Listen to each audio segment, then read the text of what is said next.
I suddenly remembered the last thing they had said to me on the one day we had met. They'd asked if I wanted to come live with them for a while. The question had left me perplexed for a long time. Who wants to take care of a kid who can't be toilet trained?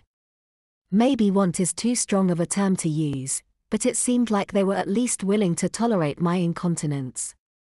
I fidgeted in the bed as the seconds ticked by. Hope. That's what I'm feeling right now. That's what I'm trying so hard not to feel right now. It's a feeling that's let me down almost every time I've experienced it, until I let myself become jaded so as to avoid any crushing disappointment. I knew, intellectually, that my aunt and uncle were here.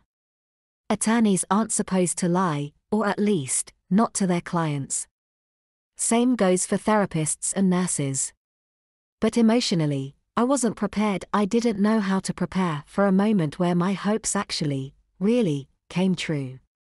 But that moment came.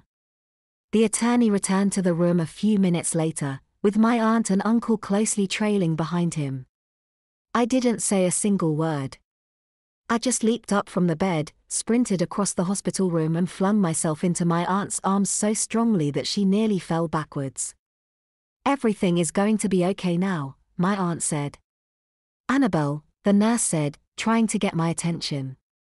"It's going to be a several-hour car ride to where your aunt and uncle live, so why don't you gather your things and get ready for the trip? I have a couple of things to go over with them." I nodded. By telling me to get ready, I knew she was referencing that I needed to check if my pull-up needed to be changed, and I was grateful she didn't explicitly say that out loud.